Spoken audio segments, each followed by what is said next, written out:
Buenas tardes, ¿cómo andan? Bienvenidos a Las Consecuencias, capítulo de martes. Nico Lantos, ¿cómo andás? ¿Todo bien? Buenas tardes, Ari, ¿cómo estás? Bien, contento con el triunfo de la selección, 3-0. ¿Viste algo del partido? Sí, lo vi casi todo. ¿Lindo? Casi todo.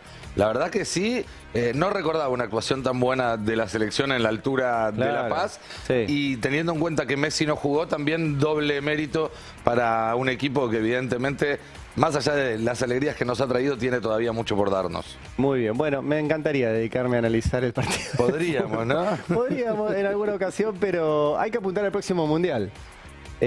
Para viajar. Y hay que empezar ahora para llegar al próximo Mundial. Hay que empezar ahora. Bueno, Roberto Navarro, no vamos a hablar más de ganancias, de temas judiciales. Las consecuencias deportivas. Las consecuencias deportivas. Bueno, no, vamos a repasar cómo sigue toda la discusión vinculada al anuncio que hizo Sergio Massa de primero la suba del mínimo no imponible de ganancias a 1.770.000 pesos, que eso va a dejar afuera al 99% de los trabajadores registrados del pago de este impuesto. Y que dejó en offside además a buena parte de la oposición, ¿no? Recontra en offside. Te diría, después lo vamos a hablar más de fondo, pero hoy a la mañana hablaba con gente del equipo económico y decían, ayer fue el mejor día de la campaña.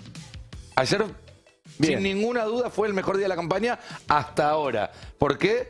Porque se logró plantar agenda, porque se logró un acto además que fue muy bien visto, este acto en la Plaza de Mayo, rodeado con los sindicatos, y sobre todo porque se dejó absolutamente en falsa escuadra a un montón de opositores que venían canchereando, diciendo a la Massa, dale, mandalo que te lo votamos, y ahora no saben cómo recular en chancletas. Tenemos para verlos, ¿no? Los que hace unos días nomás decían que sí, que mande el proyecto Massa, que lo votaban enseguida. Uno fue Expert, ¿no? Y cuando Massa prometió que si es presidente, eso fue en una entrevista, si no recuerdo mal, en la TV pública, ¿no? Con Pablo Caruso y Luli Trujillo.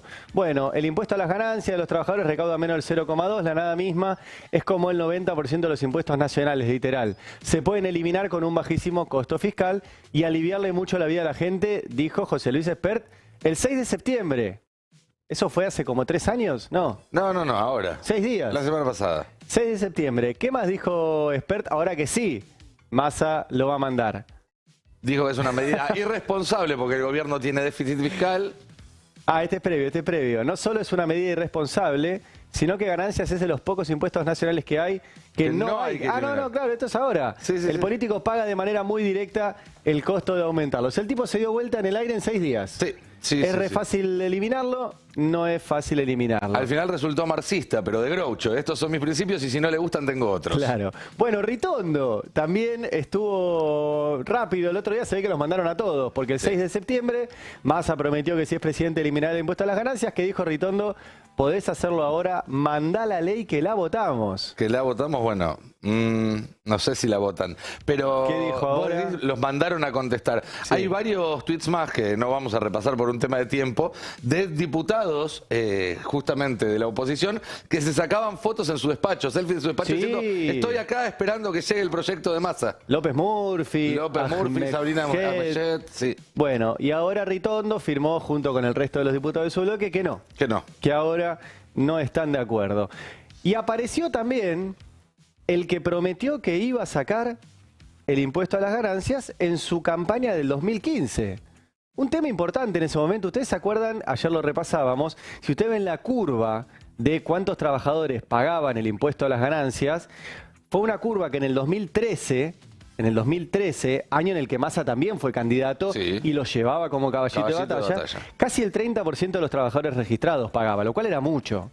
Era mucho. Piensen que era casi el 30%, ahora va a ser el 1%. Bueno, y fueron los caballitos de batalla de Massa, que ganó la del 2013, y de Macri, que ganó la del 2015, prometiendo reducir el impuesto, eliminar el impuesto a las ganancias. En mi gobierno decía, no vas a pagar impuesto. Los trabajadores no pagan ganancias. Bueno, ayer Macri fue a la televisión y le preguntaron sobre esto. ¿Qué te pareció esta medida de subir el mínimo? Adhiero a lo que dijo nuestra candidata, un mamarracho electoral, ¿no? Finalmente es Hood Robin, también lo dijo, me lo escribió la Cunza, porque es para darla al 700.000 empobreces a 47 millones. Y la verdad que creo que lo que hace falta en la Argentina es una reforma integral impositiva, sacarle la pata de encima a la gente que trabaja con un sentido productivo, un sentido de crecimiento del empleo, no electoralista, ¿no?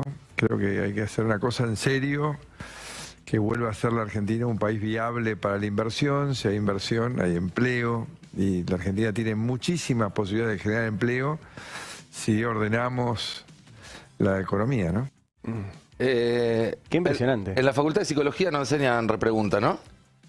¿Por qué la psicología? Creo que es psicólogo. ¿Es psicólogo el periodista? No, bueno, no es periodista. El que lo entrevistó. En TN, nunca me acuerdo el nombre. Bueno, es muy impresionante lo de Macri. Si ustedes leen el documento que sacó la Asociación Empresarial Argentina esta semana, es exactamente eso. Piden libertad de precios, que es libertad de remarcar, y piden que esté garantizada la inversión quitándote cualquier otra cosa. Y obviamente no están de acuerdo con estas medidas. Eso, que Macri dice Hood Robin, es impresionante que lo plantea así. Pero bueno, salió a contestarle Guado de Pedro, el ministro del Interior y jefe de campaña de Sergio Massa, ¿no? Sí, hoy en una estructura más colegiada, ¿sí? Junto con Juan Manuel Olmos y con Malena Galmarini, pero sí uno de los que está ahí en la mesa chica de la campaña y además ministro del Interior de este gobierno. Claro. Lamentablemente los que prometieron y no cumplieron que ningún trabajador pagaría más ganancias, hoy se oponen a la baja del impuesto. No puso la palabra Macri, pero no hacía falta. Lo que empobreció al país fue el endeudamiento que hizo su gobierno con el FMI. Esa fue la plata para sus amigos de la especulación financiera. Estas medidas son para la gente. Sí. Pongan Macri, chicos. Un tema de comunicación. Las personas no están todas informadas de quién, por ejemplo, tomó la deuda con el FMI. Si ponés que fue Macri, por ahí lo tienen más en cuenta. Bueno, apareció Schiaretti también, porque obviamente hay un tema que es que el impuesto a las ganancias es coparticipable. Y esto impacta, obviamente, en los fondos provinciales. Y apareció Juan Schiaretti, que es candidato a presidente y es gobernador de la provincia de Córdoba. Y dice: Massa se hace el Papá Noel con plata que no es del Estado Nacional, sino de todas las provincias.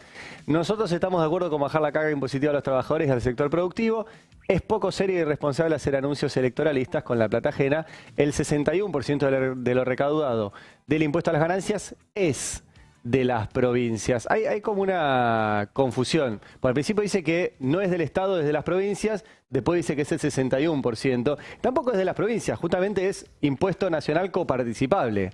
Se recauda, lo recauda el Estado Nacional y lo coparticipa automáticamente a las provincias en un 60-40. Sí, y los beneficiarios de esta decisión del gobierno también viven en las provincias. Es decir, en todo caso, lo que se hace es dejar de darle el recurso al gobernador para dárselo a la gente que vive en las provincias. Pero no es que deja de llegar a las provincias.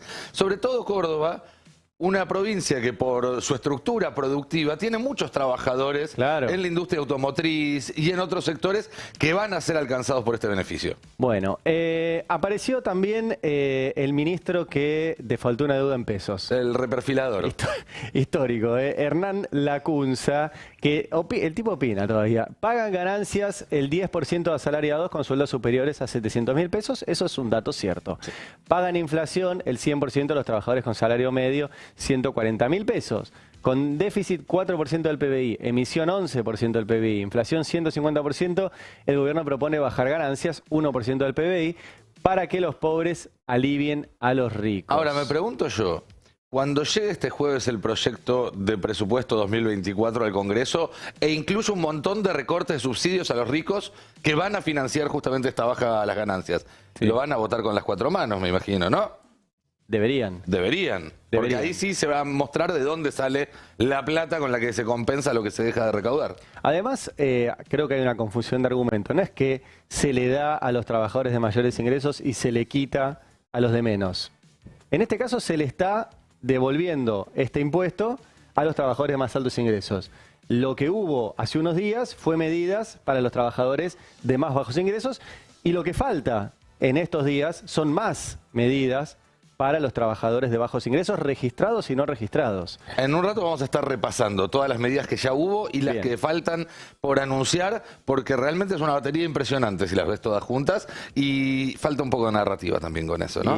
Falta un poco de una historia que hile todo y que no parezcan decisiones sueltas, porque permiten esto, que te digan, pero hiciste esto a favor de unos, pero no hiciste nada a favor de los otros. No, se está haciendo un programa que abarca a toda la población. Muy bien, segundo tema que está también vinculado con esto. Hoy Sergio Massa hizo un acto realmente importante porque habló de mandar un proyecto de ley también al Congreso, ley de financiamiento educativo, para ampliar el presupuesto justamente de educación. Vamos a escucharlo. No tengan dudas que en el mundo, a la hora de elegir entre los 5 países que más eligen capital humano argentino. Y eso no es un accidente. Primero es la demostración práctica del impacto que tiene el sistema de educación pública y gratuita en una sociedad. Porque en realidad esa enorme oferta de talento, esa enorme oferta de intelecto, es producto de la inversión que a lo largo de estos años viene haciendo la sociedad argentina cuando financia con sus impuestos el sistema educativo público y gratuito en la Argentina. Ahí la propuesta es aumentar la participación de la educación en el PBI del 6 al 8%.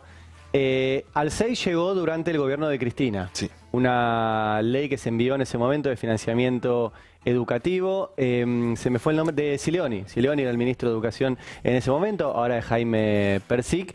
Y ahora la idea es pasarlo del 6 al 8%, o sea, un aumento del 33% en la cantidad de dinero que destina el país para la educación, algo clave me parece. Sí, por supuesto, porque se sabe, son las bases sobre las cuales se construye todo lo demás, y esto tiene que ver con educación en todos los niveles, ¿sí? No solamente primario y secundario, también universitario, un tema en el que se avanzó mucho, pero queda mucho por hacer. Esta mañana justamente Persic mostraba cómo en universidades por cantidad de habitantes Argentina está abajo del resto de los países de la región, está arriba en la apreciación sobre esas universidades. Son mejores, cualitativamente son mejores, pero todavía falta muchísimo para que todos los argentinos tengan acceso a la educación completa sin tener que mudarse, sin tener que viajar a la otra punta del país y pudiendo hacerlo también a ver, cuando se habla de ir con las universidades a donde la gente las necesita, ya sea el conurbano bonaerense, ya sea provincias donde no hay oferta educativa,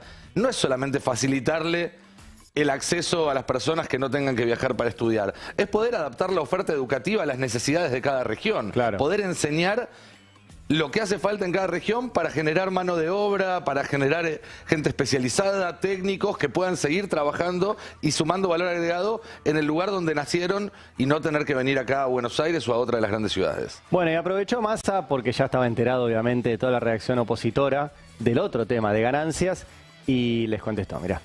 Se llenaron la boca durante años diciendo que a la pobreza se la combatía con educación. Y ahora resulta que para acceder a la educación quieren cobrar. Están para el psiquiatra aquellos que plantean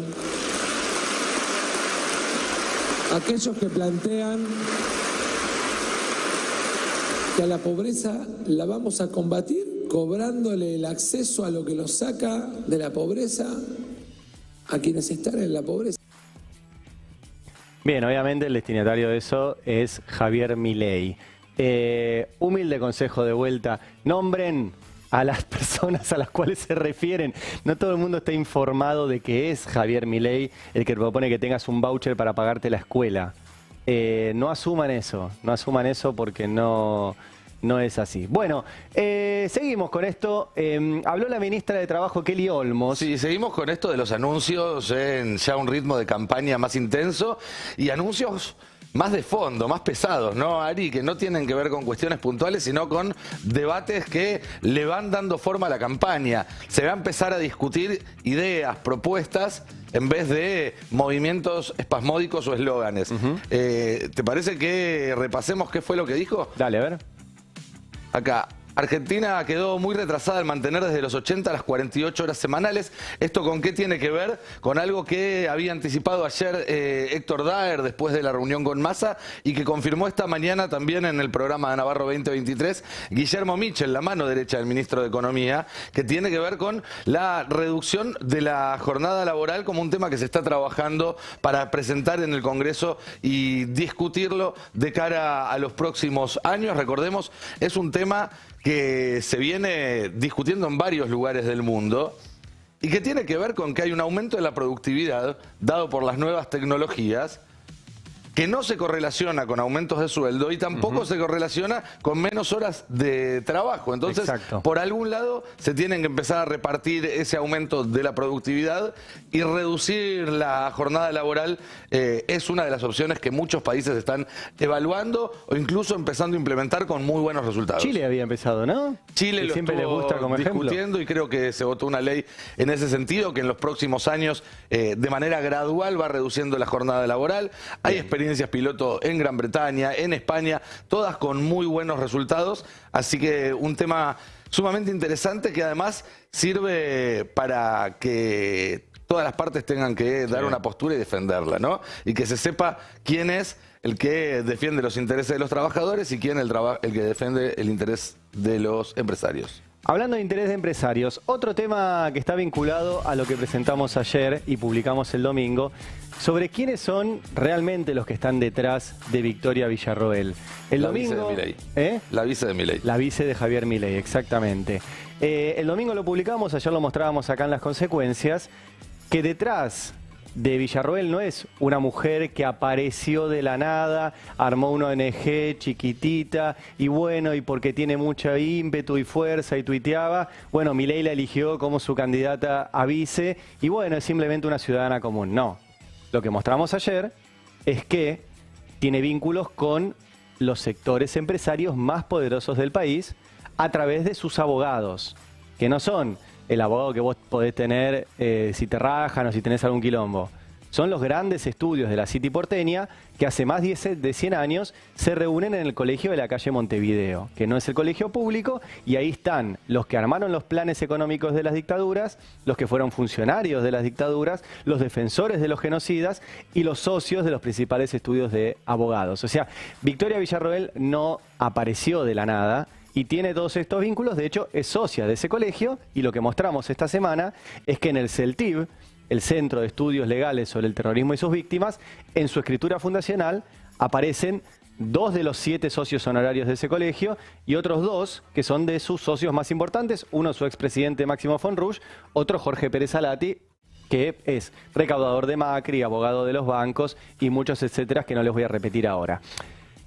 Hoy publicó una nota la colega Luciana Bertoia que complementa esto, porque el CELTIV, que es la ONG donde están los abogados de las grandes empresas, que son del Colegio de la calle Montevideo y que son parte del esquema de poder de la Argentina, tiene como estrategia reivindicar, ¿sí?, a lo que ellos llaman las víctimas del terrorismo, que es buscar a personas que sean familiares de alguien que fue asesinado por una organización política armada y con eso intentar instalar que en realidad hubo una guerra que no hubo, y que es equiparable el terrorismo de Estado con lo que hicieron organizaciones armadas. Bueno, lo que publicó Luciana Bertoia, que es muy interesante, es que eso fue un plan orquestado e ideado y pensado por Carlos Martínez. Que ustedes me dirán, ¿quién es? Bueno, si saben quién es Jorge Rafael Videla, si saben quién es Emilio Eduardo Macera, sin Carlos Martínez no hubieran podido llevar adelante el plan sistemático de desaparición y asesinato de personas, porque fue el jefe de la CIDE durante la dictadura. Es el que armaba las operaciones de inteligencia, el que reunía la información y decía, a estos hay que ir a secuestrar, a estos hay que matar, a estos hay que torturar. Carlos Martínez, ahí lo tenemos, ex general de brigada, entre el 76 y el 77 estuvo a cargo de la Jefatura 2 de Inteligencia del Ejército, o sea, de la parte de inteligencia del Ejército, y en el 78 directamente lo nombraron en la Secretaría de Inteligencia del Estado, la CIDE. Lo procesó el juez Daniel Rafecas por 1.193 secuestros, 700 casos de torturas y 151 homicidios.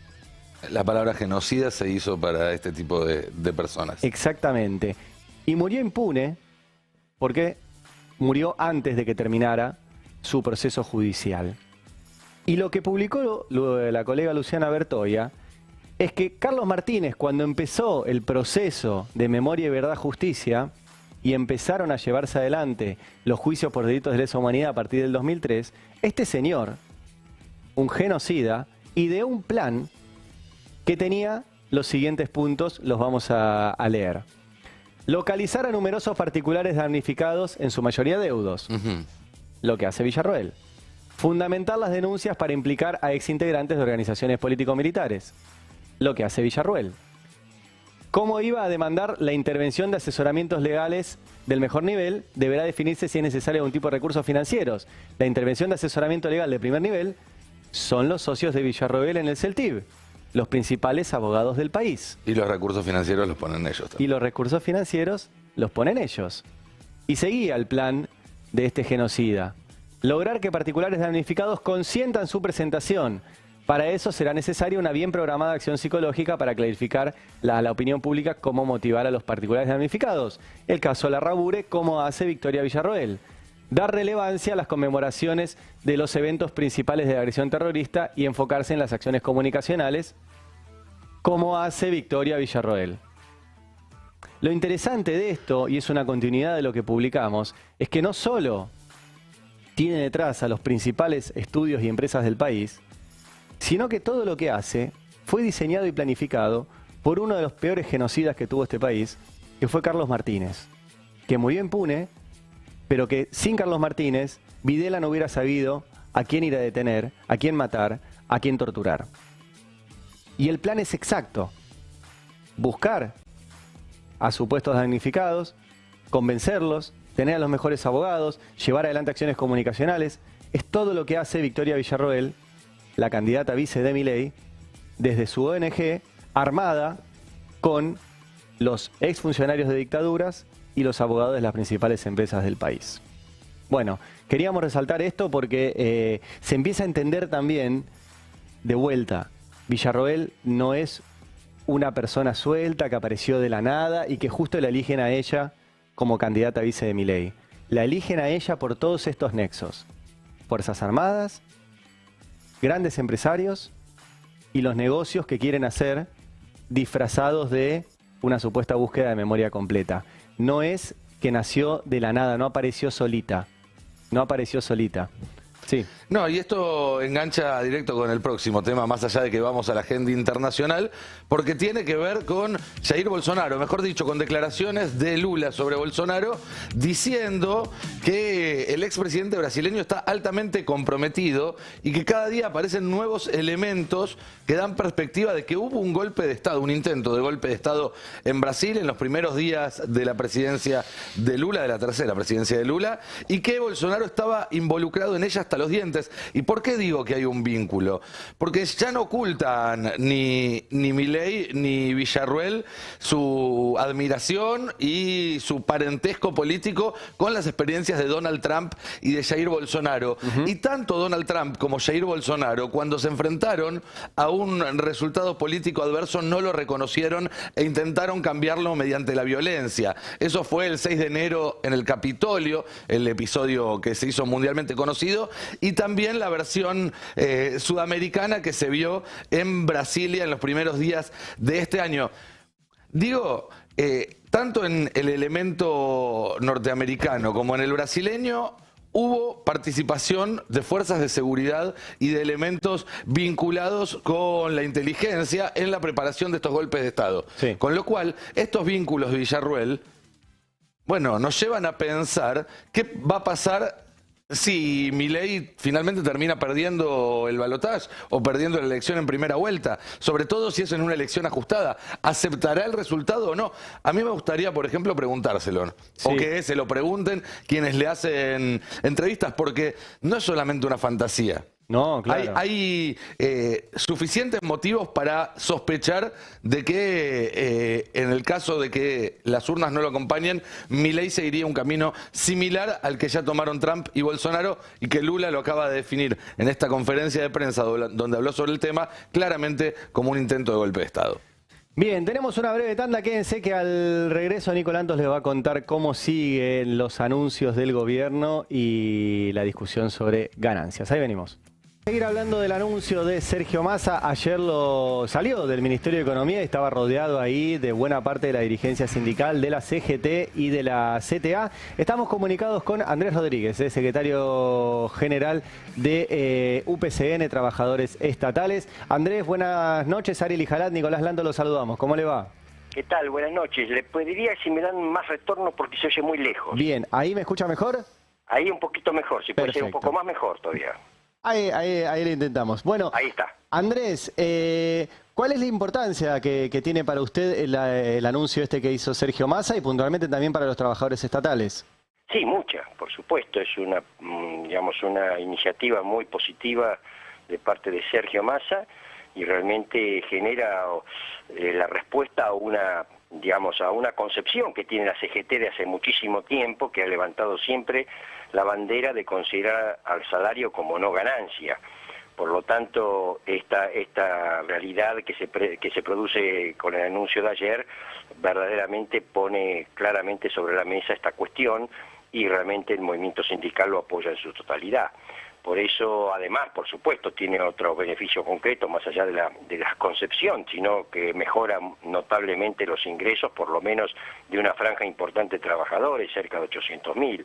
Así que esto indudablemente trae también un avance en ese sentido. Y en términos políticos, porque no se puede obviar que este fue un anuncio que está hecho en el marco del relanzamiento de la campaña, ¿le parece que es un movimiento en la dirección adecuada? ¿Lo ve a Massa en sintonía con lo que necesita la campaña en este momento? Digamos que hay un gobierno todavía en vigencia, ¿verdad? Que pase lo que pase en la elección del 22 de octubre, entrega el poder el 10 de diciembre. Por lo tanto, la acción de gobernar, sobre todo en medidas que son positivas, está más allá de la coyuntura electoral. Así que esto que beneficia a un sector del trabajo me parece estupendo. Además, realmente es cierto que todas las medidas que se produzcan para beneficiar a los trabajadores, tanto los que tienen trabajo formal y registrado como aquellos que están en la informalidad, bienvenido sea. Nos parece que realmente empieza a mejorar una situación que de hace tiempo se viene reclamando. En las últimas horas pudimos ver a muchos dirigentes de la oposición que venían reclamando una medida en esta dirección, diciendo que se van a oponer cuando llegue al Congreso. ¿Cómo evalúa eso? Me parece demasiado superficial y mediocre esa evaluación, porque vuelvo a insistir, cualquier solución que traiga alivio al sector del trabajo, bienvenido sea. No tiene un color político, tiene realmente un resultado y una consecuencia importante para una parte del pueblo, para el sector del trabajo de un sector del trabajo del pueblo. Así que me parece que muy al contrario, me parece que generar esto y meterlo como si fuera una cuestión electoralista es totalmente contraproducente. Nosotros vamos a defender esta tesitura que ha tomado como iniciativa el ministro de Economía y por supuesto la vamos a respaldar. Andrés, ¿van a movilizarse al Congreso cuando esto se trate? Si es necesario, sí, veremos cómo se producen, lógicamente, los diálogos interbloques para que realmente, si esto va camino a una aprobación, bienvenido sea. Y si verdaderamente se traba por alguna causa realmente así coyuntural y sin razón, indudablemente que sí, que vamos a movilizarlo para defenderlo. Bien. ¿Y le pidieron algo más a Massa? Digo, porque debe haber muchos trabajadores estatales que no pagaban ganancias porque no llegaban a 700 lucas y se deben estar preguntando también qué les puede llegar a ellos. ¿Se charlaron algo más sobre...? Recientemente el gobierno determinó, el Poder Ejecutivo, tanto para los trabajadores públicos como privados, un bono dividido en 2 cuotas, que indudablemente también alivia la realidad y además la vigencia de la paritaria. Nosotros hoy firmamos nuevamente una paritaria bimestral, porque somos conscientes que indudablemente los periodos hay que negociarlos por corto plazo, esperando que la inflación lógicamente sea estabilizada y controlada lo más posible, pero nuestra paritaria que comenzó en junio, por el trimestre junio, julio, agosto cerramos en un 33% y ahora en septiembre, octubre por un 23%, porque fue un 11 y un 11 acumulativo, o sea, un 23 y monedas, o sea que esto también alivia por supuesto la realidad de los trabajadores. También por estas horas se empezó a discutir la posibilidad de que el gobierno mande al Congreso un proyecto para reducir la jornada laboral. ¿Cómo lo ve? Bueno, todo esto que va en beneficio de... Mire, yo tengo una tesitura, la Argentina sale con trabajo digno, por supuesto, con trabajo decente, con creación de empleo. Todavía, por supuesto, sigue pendiente la necesidad de que muchos compatriotas que están en la informalidad o sin trabajo lo tengan.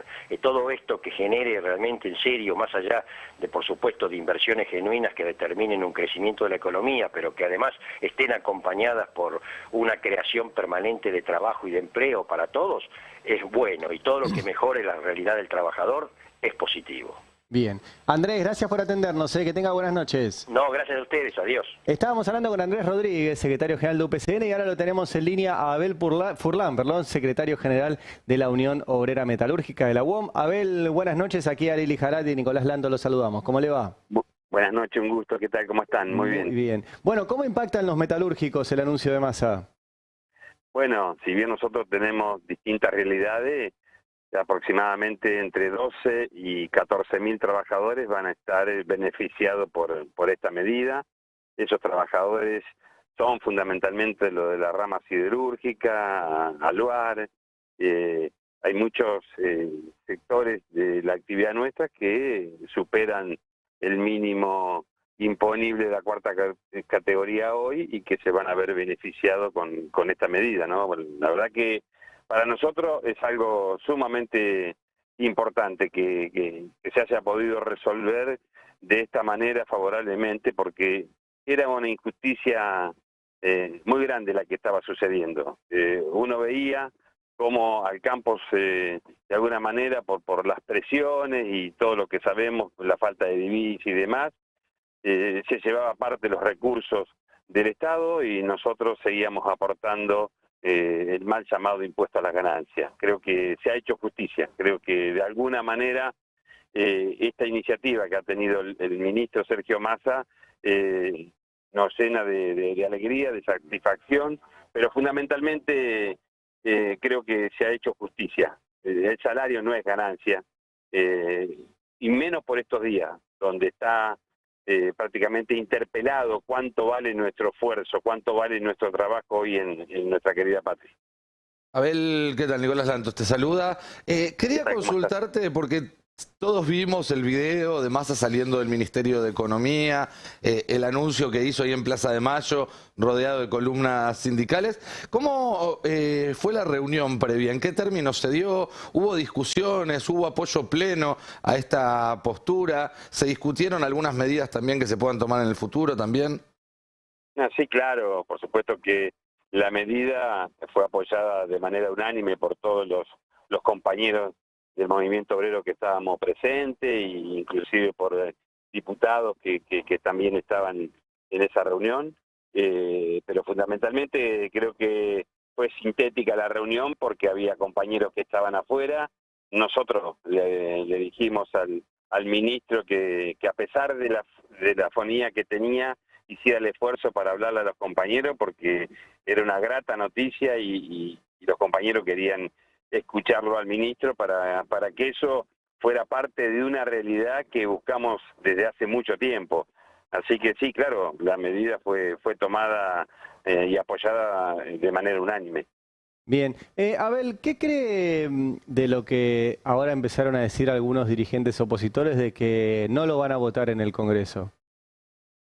A mí no me llama la atención. Ellos, en su momento, algunos de ellos dijeron en campaña hace unos cuantos años, en el 2015, en mi gobierno los trabajadores no van a pagar impuestos a la ganancia, y nos mintieron en la cara de una manera muy alevosa, con lo cual no me sorprende. A ver, en todas sus variantes, los dirigentes de la oposición nunca van a tener una mirada solidaria con los que menos tenemos, con los trabajadores. Sí se ponen muy rápidamente de acuerdo para votar la caída o un impuesto que se deje de abonar de los que más tienen. Nunca van a estar pensando en que el trabajador que hoy se va a beneficiar por esto va a ser parte del círculo virtuoso de la economía, mientras otros que presionan por la circunstancia política que tiene hoy nuestro gobierno, que ha sido generada por ellos mismos, por ese endeudamiento, se la terminan llevando afuera cuando logran alguna ventaja. Entonces, la verdad a mí no me sorprende, yo lo he visto en carne propia cuando me tocó ser parte del Congreso de la Nación, cómo ellos se ponían rápidamente de acuerdo para pagarle a los fondos buitre, para endeudar a la Argentina, nunca tuvieron una mirada a favor de los trabajadores, por el contrario. Bien. Llevaron adelante política antiindustrial, hemos perdido más de 22 puntos de nuestro poder adquisitivo en la gestión de gobiernos que les tocó, o sea, uno no puede estar siendo tan iluso pensando de que hoy van a cambiar, no, claramente que no. Bien. Abel, gracias por atendernos, que tenga buenas noches. No, que siga bien, muy amable. Abel Furlan, secretario general de la UOM, vamos a una tanda y ya venimos. Bien, y como comentábamos hace un rato, Ari, las medidas que se vienen anunciando en los últimos días, yo diría ya desde aquella primera camada de anuncios después de las PASO, forman parte de un plan político. Es decir, no se las tiene que evaluar solamente desde el punto de vista económico, sino como un plan político electoral. Porque yo hablaba con alguien del Ministerio de Economía anoche y le preguntaba por un tema que sí que estaba presente, que es, bueno, pero ¿es progresivo una medida tan costosa desde lo fiscal que está apuntada a la punta de la pirámide de trabajadores? Y la respuesta fue, la medida más progresiva que hay hoy en día es ganar las elecciones. Y si no se ganan las elecciones, todos vamos a retroceder 1000 casilleros. Con lo cual está puesta la mirada en eso y en un cálculo que ayer nosotros comentábamos de estos 800.000 beneficiarios, que son personas a las cuales Sergio Massa cree que puede atraer, que puede acercar, ya sea en la primera vuelta o en un eventual balotaje. Pero creo que más allá de esta medida puntual, toma un poco más de sentido todo si vemos la continuidad de las cuestiones, de las medidas que se fueron tomando después de las PASO y que tuvieron dos etapas. Una primera etapa con la que se trató de compensar la devaluación del día posterior a las primarias, y ahora una segunda que ya es para empezar a sacar un poco la cabeza por arriba de la altura del agua. ¿Sí? Si te parece, hay unas placas para ir repasando desde las primeras medidas hasta las últimas y también qué es lo que se viene.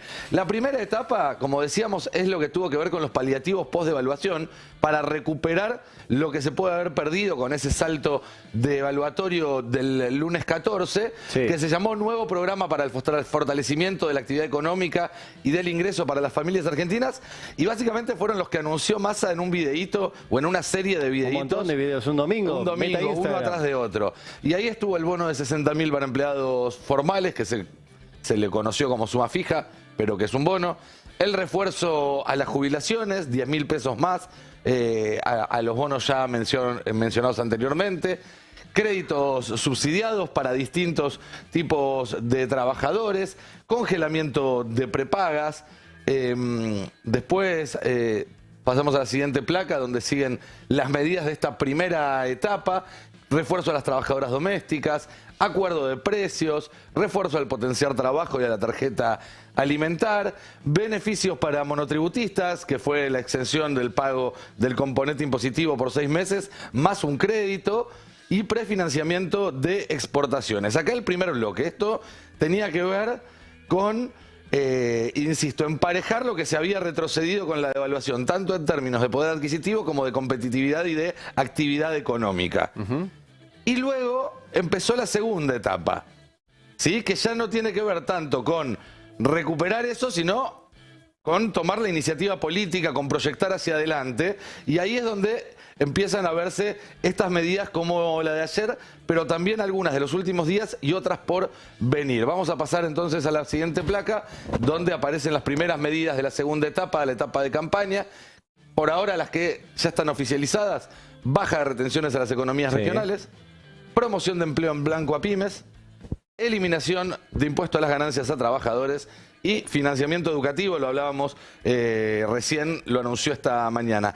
Pero va a seguir habiendo anuncios en los próximos días y en las próximas semanas. La fecha límite es 26 de septiembre. Ajá. Ese es el día en el cual no se pueden hacer más anuncios de gobierno siendo candidato exactamente por la campaña.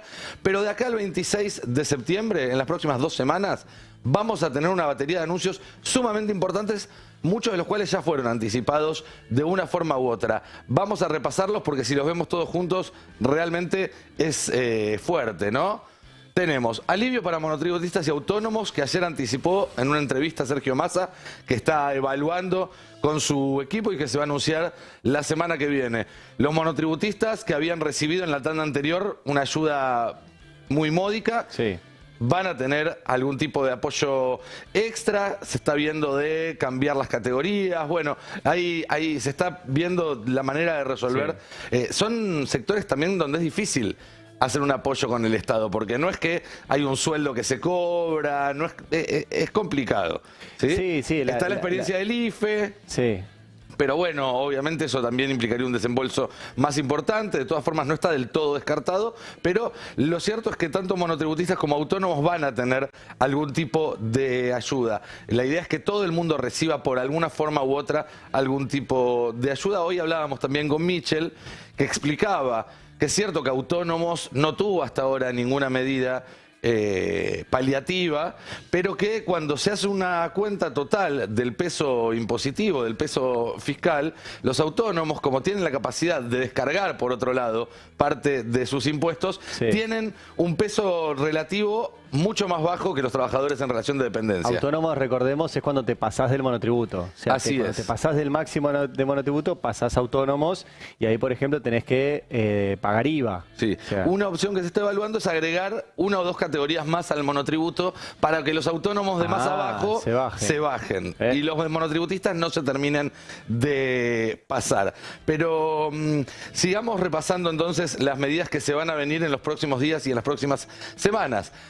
Esta es importantísima. Proyecto de ley de regulación de plataformas. Plataformas que es Rappi, Uber, todo ese tipo de relaciones de trabajo donde no hay ni una relación de dependencia, ni tampoco es que vos sos independiente. Porque si bien te dicen que, por ejemplo, en las plataformas de delivery, vos elegís cuándo trabajás y cuándo no, tienen mecanismos para hacerte trabajar una cantidad de horas y si no, no te asignan pedidos. ¿Sí? Los que trabajan más horas tienen mejores pedidos o más pedidos que los que trabajan menos horas.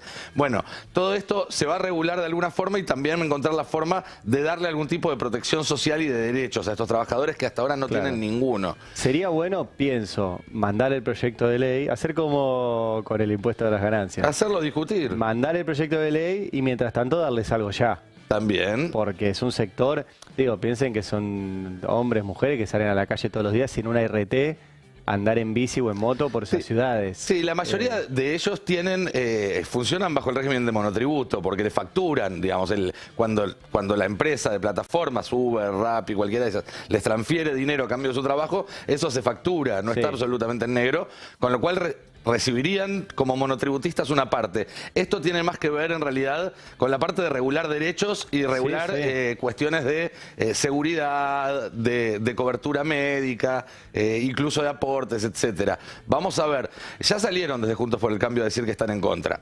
Siempre están en contra. Están siempre en contra. Van a decirse que esto es socialista, comunista y demás. Es lo que está haciendo California, es lo que está haciendo Nueva York, es lo que están haciendo la mayoría de los países de Europa y además es lo que corresponde hacer. Eso más que nada.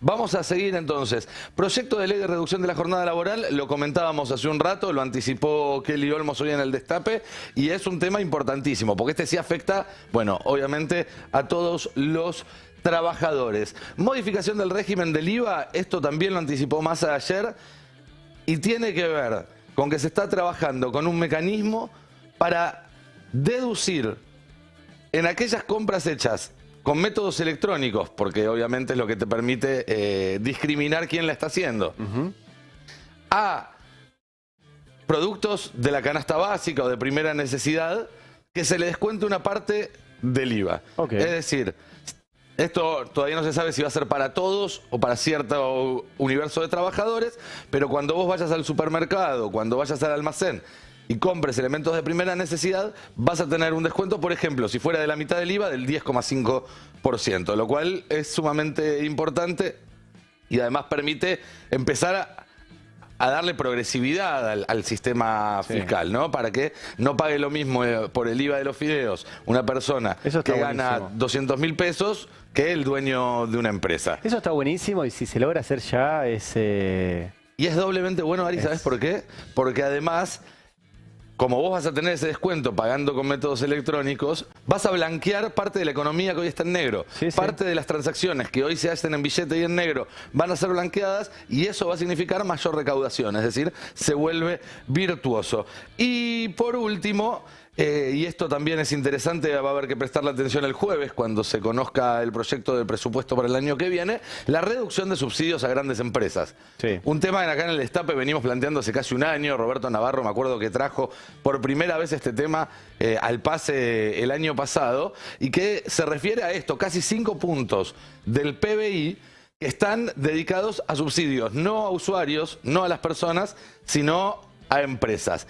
Dentro de esos 5 puntos hay de todo, porque tenés desde el régimen de Tierra del Fuego, que no se va a tocar, claro, hasta... alimentos también hay eximidos que no se van a tocar. Hay alimentos eximidos que no se van a tocar, pero a lo mejor se le pone condiciones a las empresas que los producen para seguir teniéndolos. Claro. Y por otro lado hay muchos que la verdad que no se explican, que son beneficios para empresas que ya la están cebando en pala y calculan desde el gobierno que no menos de 2 puntos del PBI, que es el equivalente a todo lo que te pide de déficit este año el FMI. Medicina prepaga es uno. Recién cuando decías que una de las medidas fue el congelamiento de la medicina prepaga, me llegó el mail. Que te dicen que no lo están congelando, sino que están aguantando los aumentos hasta enero y después van todos juntos. El mail me dice, mirá que en enero te cobramos septiembre, octubre, noviembre, diciembre y enero... Todos los aumentos todos juntos. Ahí yo no quiero ponerme en proselitista, pero hay un candidato a presidente que el 10 de diciembre puede sentarse a negociar para que eso no suceda y otros 2 que van a dejar que suceda. Por eso lo que decías al principio, la mejor política económica es ganar las elecciones y hacer esto el día 1. Digo de hacer esto el día 1 porque ya se viene de una decepción y no puede haber otra. Y no sabés qué pasa el día 100. ¿No? Claro. Alberto, cuando asumió el 10 de diciembre, nunca podría haber adivinado que 3 meses más tarde se le venía una pandemia. Yo no digo que venga a venir otra pandemia, pero es decir, cuando empezás a gobernar tenés que, y más en este contexto, donde no va a haber mucha paciencia de la sociedad, tenés que desde el primer día dar señales muy, muy claras. Un detalle más para redondear, cuando se conozca este jueves el proyecto de presupuesto 2024, 1,5 puntos de superávit va a tener el proyecto. Y sin recortar a los que menos tienen. Veremos, están trabajando en eso. Pero la verdad es que quiero ver los malabares que va a hacer la oposición para no votar eso. No, por eso, vengo del futuro, la oposición se va a oponer. Le va a encontrar alguna forma. Siempre. Lo que va a ser muy interesante es ver con qué argumentos. Pero además, Ari, algo que nosotros hablábamos, me acuerdo en Habrá Consecuencias hace mucho tiempo. Si vos ya sabés que se van a oponer, estás adelantado a una jugada. Hacelos oponerse a cosas que sean populares. Totalmente. Obligalos a tener errores forzados. Que es un poco lo que sucedió esta semana con Ganancias y que ojalá sea la tónica de lo que queda de la campaña. Totalmente. Bueno, nos vamos. Quédense con Argentina Política. Nosotros mañana a las 7 de la tarde nos reencontramos aquí en Las Consecuencias. Chau, chau. Chau, hasta mañana. Un país unido por la radio.